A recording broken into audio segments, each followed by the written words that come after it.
Welcome to the Four Corners series for Workers and Resources Soviet Republic, and we're picking up on the 30th of May 1939. And of course 1939 is a very significant date because it's in September of this year that the World War II starts, when Germany invades Poland and the Allied countries declare war in defense. And of course a couple of weeks after, Russia invades as Poland as well, due to I can't remember the name of the pact between Germany and Russia. Now, from the perspective of our small community here, we have a different battle to fight because we are now on the crime and justice update. And I'll be completely honest, things are not going well. In fact, they're not going the way that I expected. And that's the reason why the game is actually on pause. Before we start going through the problems and issues that I'm already starting to encounter, I'd like to say a big thank you for your comments and feedback. As usual, you guys give me something to think about.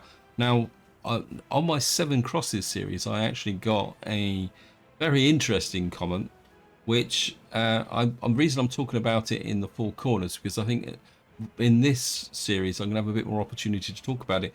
And the question that was posed was about the philosophy of gaming, and the fact that virtually every game has some form of target, objective, or leveling in it to present a challenge to the player. And the question was posed is that Workers and Resources, while it still kind of follows that focus, it isn't a key part of the game.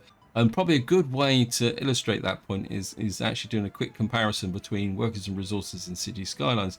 Now, they're both city building games, but one of the features of City Skylines is that you can't build everything from the get-go.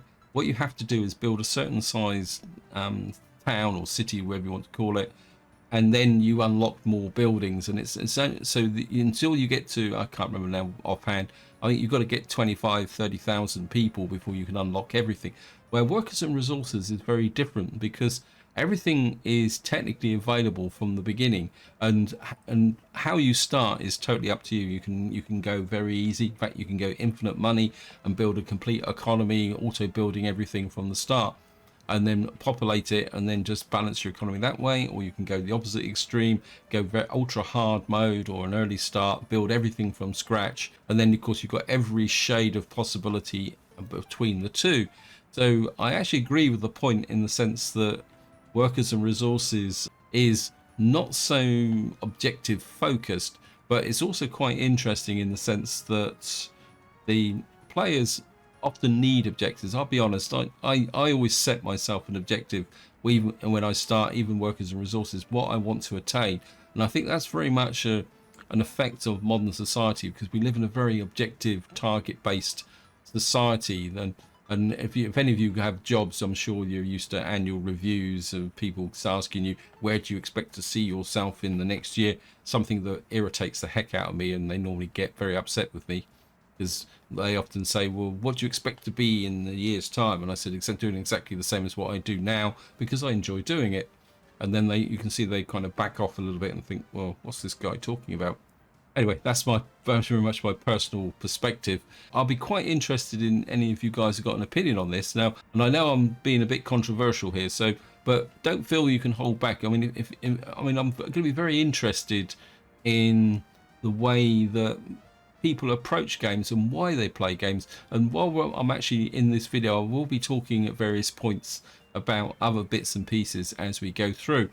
Anyway, I don't want to spend too long on that, because we do have a bit of a problem. And if you watched the previous video, you were aware that my strategy was to focus on New Hope with the courthouse and the prison. I think the prison's here and the courthouse is over here. But that has gone pretty badly wrong. If I show you here, you'll see that the happiness in New Hope, I don't know if you guys can see it, is crashing, along with the loyalty's not too bad. And the reason for that is that it's a similar problem to I've had in the Seven Crosses series, is that I can't get enough servers in here to feed the population. So if I show you here, you'll see that there's a food shortage. We're getting all sorts of problems related to the fact that we don't have the workforce. What I'm going to be trying to do in this part is try and fix that. And what I'm going to try, we're going to do a little bit of emergency building, because Of course, unlike the Seven Crosses series, I can't build my way out of this particularly very easily. And what we're going to do is I'm just going to try and put in some extra shopping. And of course, we're going to try and do this very, very quickly. So we're going to put you in there. And then just here, one up here. And we're going to get somebody on building that. Now, if I come across the Titus, you'll see that Titus doesn't have that problem. And if you come here, you'll see that because the place is smaller than the capacity of the actual market. And that also applies to Tudor Town over here. You can see that the number of servers we got in here, and we got 2 markets which are able to get there. The real problem with Tudor Town is that we don't have a lot in the way of food. So we've got a bit of a converse situation there, where New Hope has food in the sense of the store here, 55 tons, and and I think Titus is okay. You've got 34 tons, but because of the we're dependent on here, and we've actually run out of crops. So while we're okay at the moment, yeah, but what I'm going to do is I'm actually going to resort to. I mean, this is kind of slightly in the category of desperation. I can't afford to buy those because they are the. Let me just see. This is going to be very much a rear guard action. We've got a couple of these which can bring in food, and what I'm going to do is I'm hoping that if I can import some food, we got the money for it. Come in here and we're going to deliver food to here.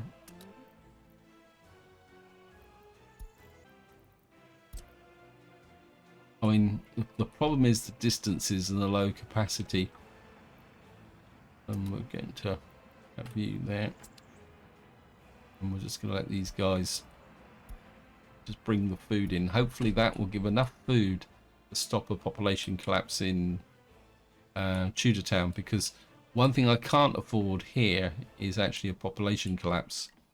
Now, the next thing I want to do, because of course if you watch the previous video, you'll be aware that I was going to build the prison here and the courthouse, and we need crime and justice. And I can't remember, and I was gambling that we wouldn't have a need for a courthouse here, but what I'm going to do is luckily Novu's produced some mods and we're going to I need a courthouse. Got a very small Tudor courthouse here again, which I'm going to put in about here, and we're into there like that. We're going to assign this guy here. I mean, I'll be honest, I've been very nervous about this series and whether we'd be able to pull things off. I would like to get one of these finished, because I'm considering whether we'd move the population from here. And what I want to do now is I'm going to come in here. I'm going to build another small courthouse here, because these have got very small capacity. So I'm hoping that I can put a small courthouse here, and also I'm hoping for a police station. Where is it? We've also got a Tudor police station here as well. So we just want to do this.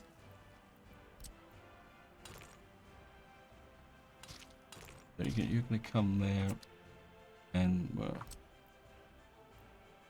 you get Titus on those. We've got 2 courthouses, and I need a prison now, don't I? No. So we got this here, and we now need a prison. We've also got, I'm not sure if we got a Tudor prison. Let me just see. We've got a Tudor gel here. So we're going to, I think I'll put the Tudor gel in here. Control.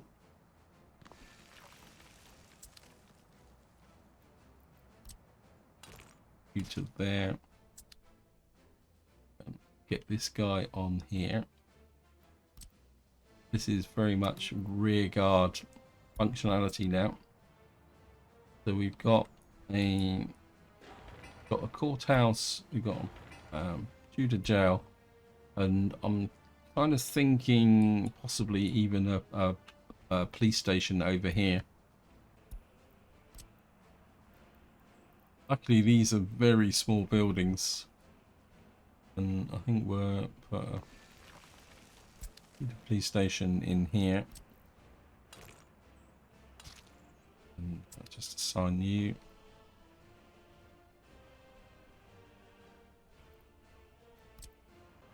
I think we're gonna cancel this because it doesn't make any difference. We don't need the tavern.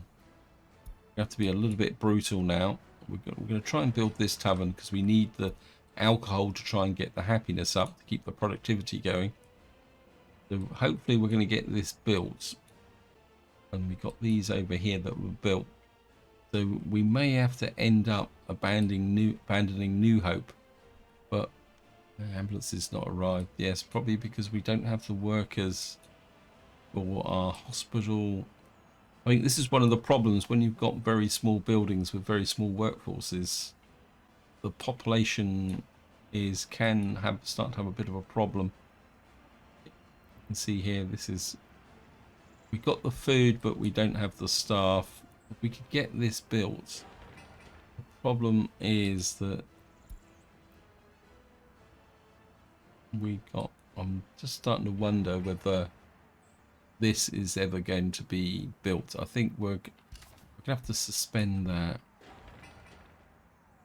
Construction has stopped, and I think we're to suspend the prison as well. We're gonna probably keep going with the small police station here, 1950s, because that's, I mean, they are small, but the problem is the build speed. But what I'm hoping is if we can target in, and what we may have to do is build lots of these very small buildings, but we can get minimal policing in, we might be in with a chance. And I don't think there's much else we can do now except for watch and hope that things get pulled together. So what I'm going to do is take this opportunity to talk a little bit more about the philosophy of gaming. And what I want to do is actually talk about how making YouTube content affects the way that you play games. And this is going to be very much from my own personal experience, because when I started the channel a few years ago, it was purely for something to do and to share my experiences playing games. It was never really intended, and it still isn't intended, to become a primary source of income. So in some ways my philosophy is slightly different from, say, other YouTubers who are trying to effectively build a business. And that's always been the driving force with what I put up on the channel. I only play games that I enjoy playing and the games that I want to share with you guys. That also kind of tempers my approach to the gameplay, but I'm still not immune to what you could call the influences of YouTube, because if I go back and look at my early recordings, which I have done occasionally, it's simply me playing the game, recording it, every single blow, and giving a commentary about what I'm doing, but there was no focus on from the YouTube perspective. But of course, since I started the channel, YouTube has evolved its actual algorithms, and that's now starting to have an effect. And I'll be honest, I mean, I watch quite a lot of YouTube videos, especially on games that I'm very interested in, like Workers and Resources. I actually find it quite interesting the way that YouTube content is now produced, because especially in the last year, the algorithm that depends on what you see in your when you do a search, especially like if any of you, like if you ever start your YouTube up, you get a whole load of videos. The way it works now is the fact that the focus is very much on the title, and that's why if you look at a lot of videos now, they try to have eye-catching titles and the descriptions, because that's what decides on what people see. It's no longer the tag. You've got to have an eye-catching title, and that's the reason why, if you look at a lot of YouTube video now, and I'll be honest, I'm a bit more guilty of this, and this is what made me think about it when the comment was posted.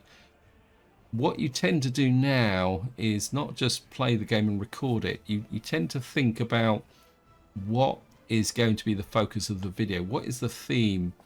So, for example, say in workers and resources, it's right, I'm going to build a mining town and we're going to focus on that, or we're going to lay a rail network out, or it's distribution offices, because you get to get those big, strong keywords into the title. And in some ways, that's distorting the way you actually record, because I'll be honest, I do the same. I sit down and think, well, what is going to be the focus of this video? Not like I'm just going to play the game and see how it goes. And that is pretty interesting. And of course, another element that's becoming quite a lot stronger now is that I've noticed that more and more kind of really big YouTube channels, they're a lot more focused now on what I call first looks, short, what you could call achievement series, something that, to be honest, doesn't particularly interest me. A lot more channels are doing. It's like, well, if any of you watch things like No Man's Sky, you'll see you see titles about how to make 1 billion units in an hour. Or another thing I noticed with the current expedition cycle in No Man's Sky, where people are saying the fastest way to do this expedition, you can do it in under 2 hours. This is very much an effect of the need to build the channel and also conform to YouTube's algorithm. It's something I must admit I do resist, but then I'm in a good position. The general philosophy which I started still remains true. I only ever play games that I enjoy playing and I want to share, and I'm more about sharing the gameplay and talking about ways of playing than actually trying to come up with ways to attract views and subscribers and all that. And that's one of the reasons why I've had a couple of people ask me in the past about why I don't have a Patreon channel and why I and some of the other things that it's quite common on other channels. To be honest, it's not something that I want to do, because Will18 said something a long time ago. I was watching one of his live streams and he actually passed it as an aside comment. I think he was doing a Paradox game, and he actually said in the stream that the bigger his channel comes, the less he plays games, the more time he spends on business. And that is one of the hazards of growing a really large YouTube channel.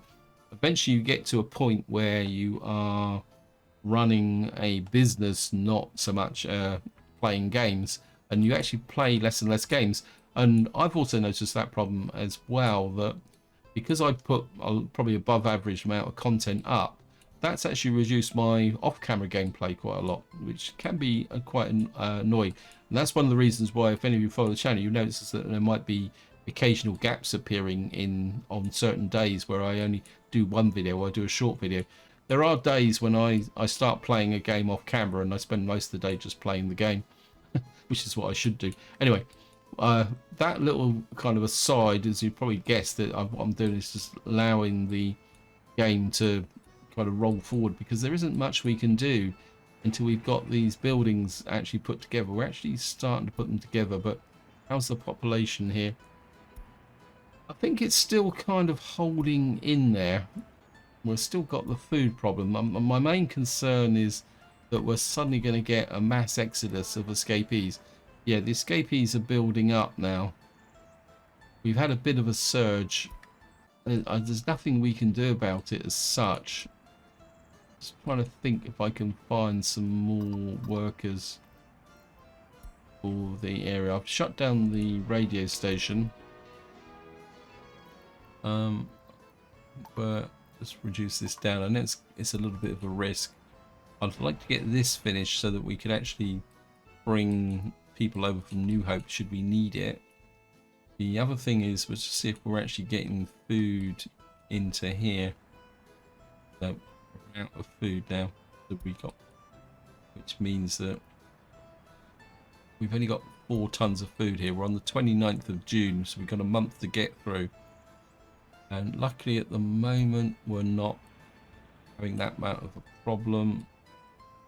Luckily, that's the tavern. If we could get a tavern built, we might be able to get some alcohol in. That will improve the happiness. We just see how we're doing.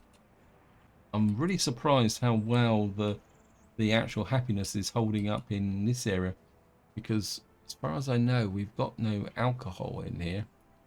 We've got a little bit of alcohol addiction, but that could be coming from the orphanage, because of course there's also this bit of an effect in the sense that where the orphanages have a bit of an alcohol addiction, which I've been reliably told in the comments is actually a bug.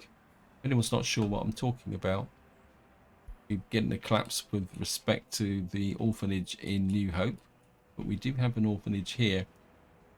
And what you will see, if I pause, you'll see that you've got very young children with 14% alcohol addiction at the moment.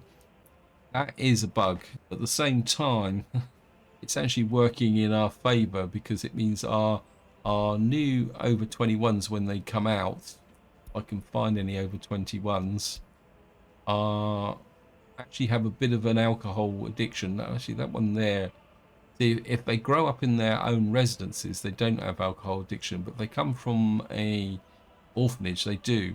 But it's that alcohol addiction which is actually going to help keep the happiness up a little bit. Well, I'm hoping it will anyway. Right, this is being built. This is police stables. Problems, we're not making that much in the way of money. I know kind of courthouse here. Let's just actually just go up and see. Apologies, I don't really know what to talk about actually, because at the moment we're just kind of just trying to hang in there. I think worker wise this area is okay, and we are producing. Oh, we've only got 5 workers here. We've got no coal. What's going on here? See, again, this is another threat. But if we can't get the workers into here, because we're the lower productivity. Yeah, I mean the productivity here is not too bad, but if we're not getting the workers up here, produce the coal, when we hit the winter, what's going to happen is that we're not going to have the power and the heating keep everybody going. So this could turn into a complete disaster. I mean, we got workers there. How are we doing? I mean, I'll be very tempted just to buy this actually, but I'm not convinced that's actually going to solve the problem completely. Right, this has actually dropped down now. We might have turned the corner, because I think we got no food in here.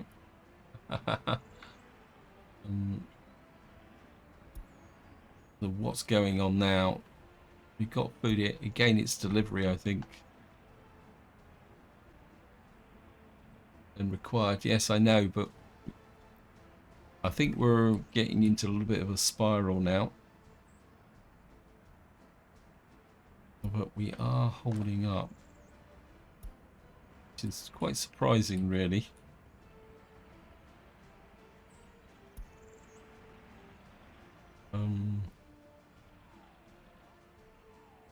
We got food in here. Who's delivering here? New Hope Food Store. Where are all these trucks? Actually, there's a vacancy here. Just put a covered hole in, and we'll put the bigger truck in and see if we can find it. Apologies, I'm just going there because I'm just getting a little bit. Right. See if we can follow him and see what we can. He can pick the food up. If he can get some food into that shop.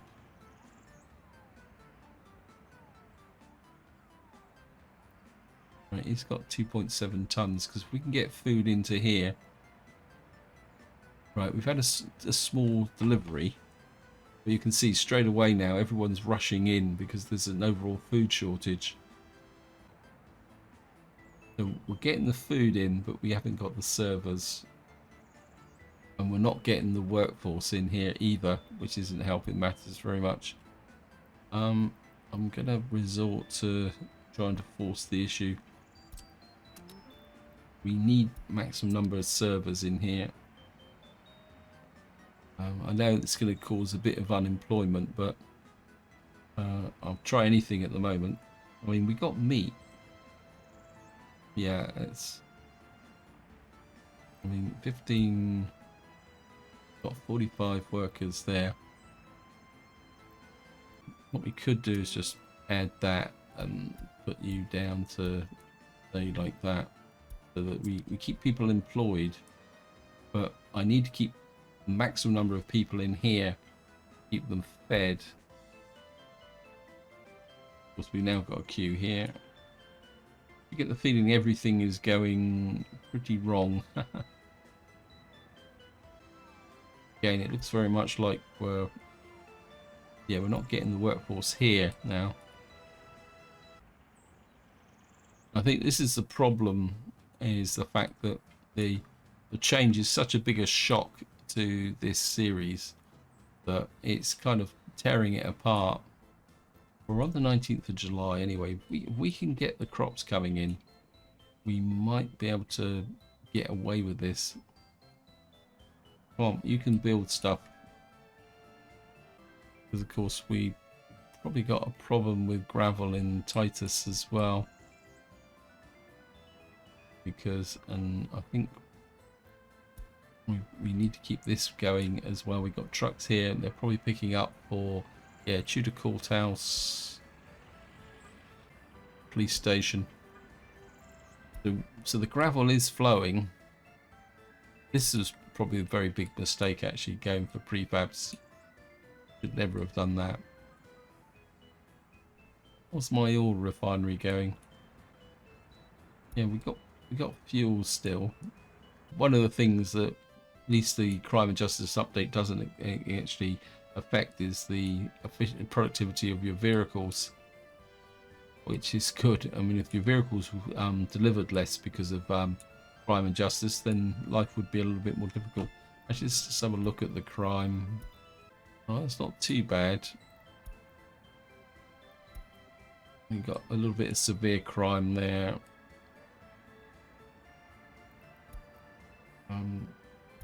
That's not too bad. How's it in New Hope? New Hope is... Are you taking the bricks? Oh, we're exporting bricks. So we've got these brick trucks coming through. That's what's keeping my income going. We need to keep that going because we may need the money.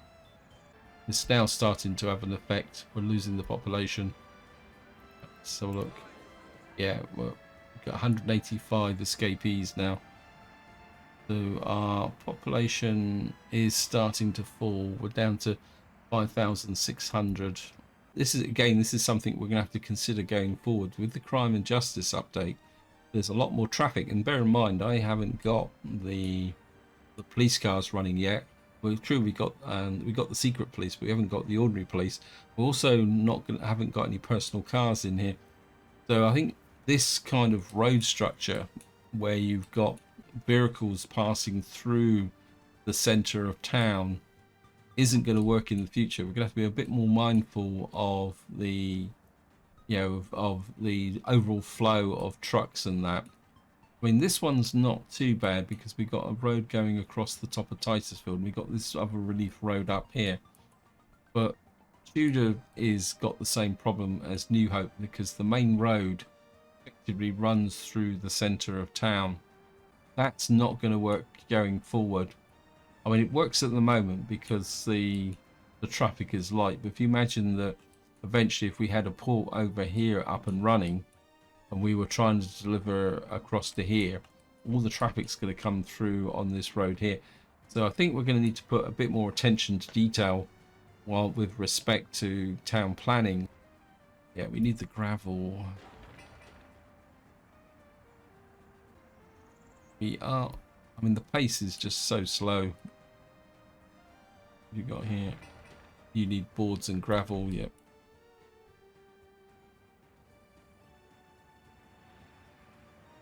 I mean, this is, at least this is holding up, which is probably more than over in New Hope here. Yeah, it's,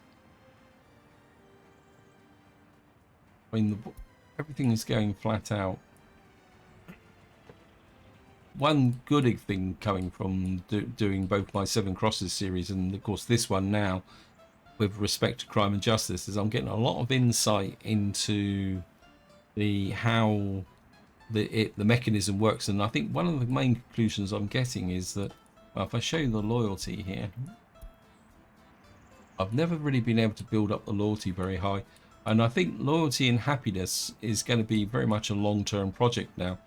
And I think that's going to have quite a big impact on when you actually start a new playthrough, especially on hard mode. This is something I want to look into in possibly in the next couple of weeks, is the issues of starting on hard mode, possibly cosmonaut mode, when with all these different new kind of challenges is probably the polite way of saying it, so that you can get things up and running. So that's something I do want to look at in the next couple of weeks. And of course, we've already had the first part of the next update, which is the one that's going to add water, and sometime in the next couple of days we should get another community report where the devs are going to tell us about how they're going to manage the foul water side of the update. I've got a feeling that water is going to fit into the same category as food and clothes and heating, that if there's no water, your population's not going to stay. So that is going to have a fairly significant impact on when you first start out, because you're going to need to provide water even to the most basic villages. And how complex that infrastructure is going to be will represent another increased challenge with respect to getting your small town set up. One thing I am hoping is that you'll be able to, say, for example, in a small community like this, you might be able to drill a well in the center, which would effectively represent a local well, which would be quite useful for early starts. But at the same time, as with power, you're going to have to try and plan it so that you can build an infrastructure off it. When that update drops, assuming that either the Seven Crosses or this series is still running, I will be seeing if I can add water to an existing save game, just to see if it will actually work. Although at the moment I would probably put my money on the Seven Crosses over the Four Corners here, because we've lost nearly 600 people already, and I'm not actually too sure where we seem to be losing them from here. Yeah, the population is starting to collapse here, and I don't really want, I'm hoping that we might be able to get an equilibrium, but it's not really working at the moment, is it? How we got over here? It's the food is the problem. We've lost 400. Are we actually losing? Yeah, we're actually losing population from Titusville as well now. So we may have to be reduced to just Tudor Town here. The problem with Tudor Town is the fact that I don't have all the resources here, but it looks like the population is holding up. So we may crash all the way down and just be left with Tudor Town here. But what we don't have over here is clothes production. So we may have to resort to trying to import clothes. Actually, how is the clothes situation here? Because I've concentrated everything here, my income from alcohol, and let's say we've got our clothes production here, clothing factory. And of course, the other problem we're going to have is we could probably keep the farming going, but maybe if we shrink down, or trying to think of a way that I could shrink the population.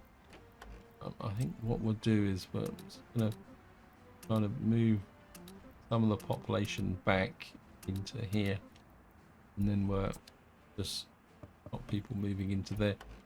I think if we can shrink New Hope down to like it was before when it first started, so if we can kind of pull people in. You have a little bit of space there. You know, I'm turning them off, but it won't make any difference. So I'm just hoping if I can concentrate the workforce. The only problem is it's might have an effect on how far away is this. Realised, yep. Because of course I've destroyed the bakery, so we've got to be a little bit careful. But if we can keep the workforce kind of concentrated, but the trouble is the productivity is dropping. Let's have a quick look. You can see here, because the happiness is bombed, we're now down to 22%. The productivity, and I think this is where we got the beginnings of a death cycle now. Look up here, a third of the people living here don't have access to food. What we may need to do is plan some clothes production over in Tudor Town. If problem is Tudor Town now could be. Well, we do have a problem with meat. Again, we got no meat production over here as well. Where could I put some clothes production in? We've got a little bit of space here. Behind here. Let's see if we can get in some... actually my instinct would be to put... No, this is a bit far away. These are actually dwellings. Let me just see if we could get some clothes production here. The factory. Clothes. A small clothing factory here. I'd like to get it actually. Can we get it in range, walking distance? We could get it in walking distance. That's probably a bit close. I think we can... What is this actually? You've got to go. Got to be a bit heartless now. We can get you, say, about there. I must admit, this is totally unexpected. I did not expect to have to do this, but I think it's the only option we've really got. If I can get in, we need a small village storehouse. That's the wrong way round. If we can get a small barn there. Ah, we need fabric, don't we? Let me just see. We need this kind of setup, don't we? We need we've got a small village storehouse, small fabric factory. Okay.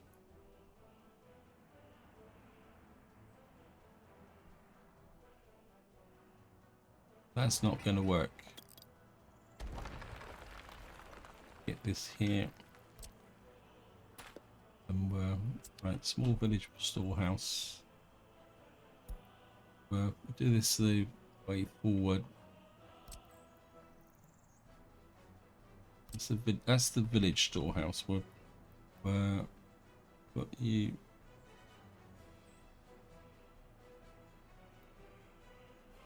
You there. Hopefully.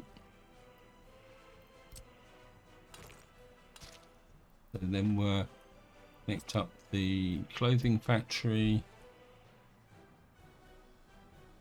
Where is it? Factories. You can put the clothing factory alongside it. We've got power. Squeeze this in as close as we can. We're also going to need a fabric factory. Where's the fabric factory? There it is there. So we could probably build the gravel roads here because and then what we're going to need on the end is a place to deliver the crops. I think we can get rid of that road there. We might be able to just curve this round.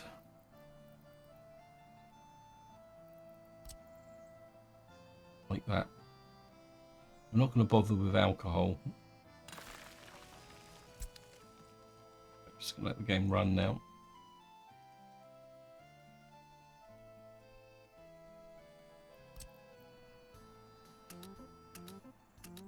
Actually, no.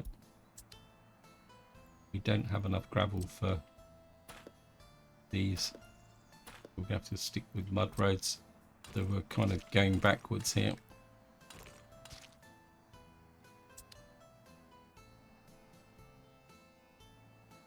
Now, I'm not going to kind of allocate those. If they get picked up, they get picked up. But we need to focus. Right, we've got the courthouse is getting there.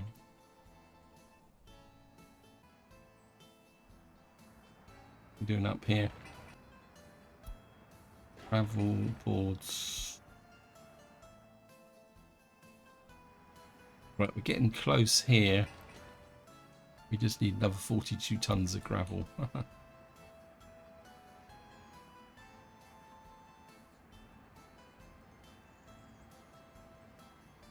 Problem we're going to have is that even if we manage to get this finished, we're gonna problem's going to be is staffing it. But I think if we can just get this done.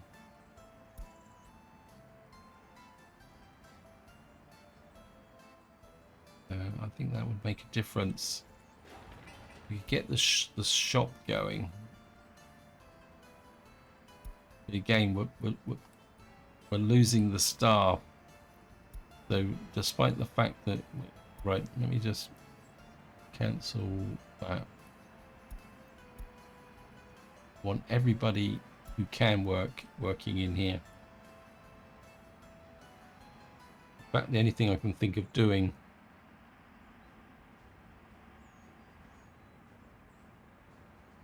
we can just feed the population. I think we might be able to save this. What are we doing over here? How many workers do you need? You only need 6. Come on, you should be able to at least get 6 in here, please. And of course, the problem we're going to have also is that we're going to need the workforce over here to actually produce the crops once they start, because the crops are coming in now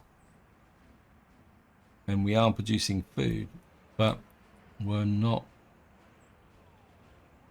It's building about power supply. That means we're probably not getting the workers down here now, because we got the heating plant here. I think New Hope is probably going to collapse, to be honest, unless we can work a miracle. Let's have a look now. Happiness is 21%. Loyalty is 14%. Food, it still says food is 90%, which is a bit odd, but health is 75%. We've got no alcohol addiction, and we're still holding up with the clothes. So, and we've lost nearly 1,000 population already. So we've lost nearly 20% of our population in a matter of a few months. And of course, we're now on the 9th of September, which means the Germans have now invaded Poland, and the World War II has just started. But we've got our own war here at the moment, which is not looking good. I mean, Titusville is kind of hanging in there. Very tempted just to auto build some of these, but I think the problem with that is if I did auto build them, then that would finish off the series completely from my own kind of perception. So we got this here. What we got here? We've got the police station is being built. Got the little courthouse here. How's, we're actually starting to get some losses from here now as well. Had a few losses, but that could be partly due to deaths, because we're not getting any over 21s for obvious reasons.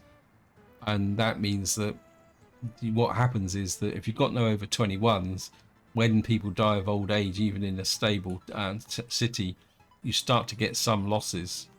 And that's the reason why I was saying about our pull people from New Hope to try and plug those gaps there. See, we've got a whole, yeah, we've got quite a serious population crash now. Of course, that's having an effect on workers. The birth rate isn't too bad. It's kind of still stable. We've got unemployed workers, but where are they? I mean, there's a good chance the unemployed workers will be in Tudor Town. See if we can find where the unemployed are. A little bit of unemployed there. Got 55 unemployed people here. Well, they're actually I've actually artificially caused that problem. What I'm going to do is I'm just going to remove you and take a chance now, because we seem to have got through here. See if there's anybody unemployed in New Hope. Well, we got nobody unemployed here. Right, guys, I'm aware that I'm running out of time, so what I'm going to do is wind it up here.